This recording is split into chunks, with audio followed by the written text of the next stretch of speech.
The किस्सा पर स्वागत है। हिमालय की उन बर्फीली चोटियों और अमरनाथ गुफा के इस खास विश्लेषण में आज हम एक बेहद रहस्यमयी सफर पर निकलने वाले हैं। और हाँ, इस रोमांचक सफर को शुरू करने से पहले चैनल को सब्सक्राइब जरूर कर लें ताकि ऐसी ही दिलचस्प जानकारियां लगातार मिलती रहें। तो चलिए बिना किसी देरी के शुरू करते हैं। जरा सोचिए, समुद्र तल से 13,600 फीट की ऊंचाई पर एक ठोस बर्फ का आकार कैसे बन सकता है, वो भी तब जब वहां का तापमान कई बार 0 डिग्री से ऊपर चला जाता हो।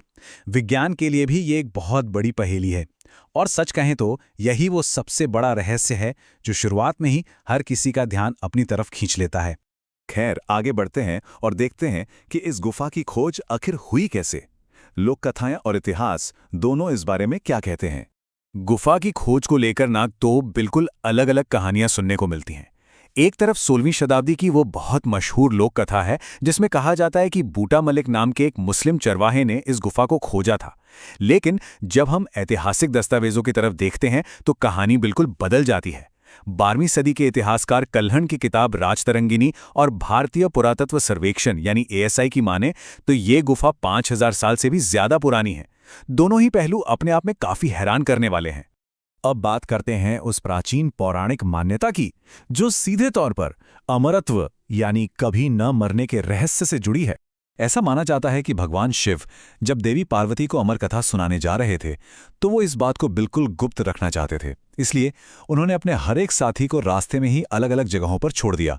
जैसे पहलगाम में उन्होंने नंदी को छोड़ा, चंदनवाड़ी में अपने माथे के चंद्रमा को, शेषनाग झील में वासुकी नाग को और अंत में पंचतरणी में पांचों तत्वों को भी त्याग दिया। ये सब सिर्फ इसलिए किया गया ताकि गुफा में उन्हें एकदम पूर्ण एकांत मिल सके। लेकिन इतनी सारी सतर्कता बरतने के बावजूद एक कमाल की घटना हुई। कहा जाता है कि गुफा के अंदर एक तोता जिसे शुक कहा गया और कबूतर के 2 अंडे पहले से मौजूद थे। मान्यताओं के अनुसार उन्होंने वो अमर कथा सुन ली और हमेशा के लिए अमर हो गए। आज भी, जी हां, आज भी कई तीर्थयात्रियों का दावा है कि उन्हें इतनी ऊंचाई पर सफेद कबूतरों का एक जोड़ा दिखाई देता है। ये किस्सा सचमुच इस पूरी यात्रा को एक अलग ही रहस्यमय रूप दे देता है। चलिए अब पौराणिक कथाओं से थोड़ा आगे बढ़कर इसके पीछे के भूवैज्ञानिक रहस्य को समझते हैं, जिसे हम प्रकृति का चमत्कार भी कह सकते हैं। जरा इस नंबर पर गौर कीजिएगा, 18।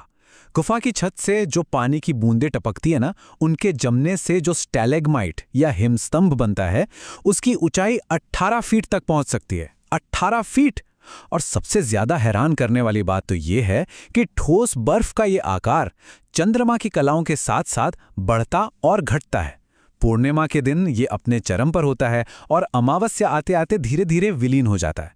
एकदम सटीक तालमेल।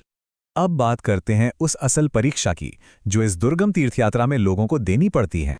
वहां पहाड़ों की जो जमीनी हकीकत है वो इंसान की शारीरिक क्षमता का एक बहुत बड़ा टेस्ट है। 13,600 फीट की अत्यधिक ऊंचाई, तेजी से गिरता हुआ ऑक्सीजन का स्तर, खून जमा देने वाली ठंड और एक ऐसा मौसम जो पलक झपकते ही बदल जाए। यात्रियों को पहलगाम से 46 किलोमीटर या फिर बालटाल से 14 किलोमीटर की एकदम खड़ी चढ़ाई पार करनी होती है। इसीलिए सख्त मेडिकल फिटनेस पास करना कोई विकल्प नहीं बल्कि एक बहुत बड़ी जरूरत है। और इसी कठिन रास्ते के इर्द गिर्द कई अनोखी घटनाएं भी सुनने को मिलती हैं। एक बहुत ही मशहूर स्थानीय किस्सा है महेश नाम के एक शख्स का। कहते हैं कि उसने गुफा बंद होने से पहले वहां चुपके से एक CCTV कैमरा लगा दिया था। बाद में जब रिकॉर्डिंग देखी गई तो उसमें कथित तौर पर एक साधु को ध्यान करते हुए देखा गया और फिर महीनों के अंतराल में वो धीरे धीरे पूरी तरह से गायब हो गए, मानो वो किसी उच्च आध्यात्मिक अवस्था को प्राप्त कर गए हों। किस्सा सचमुच रोंगटे खड़े कर देने वाला है।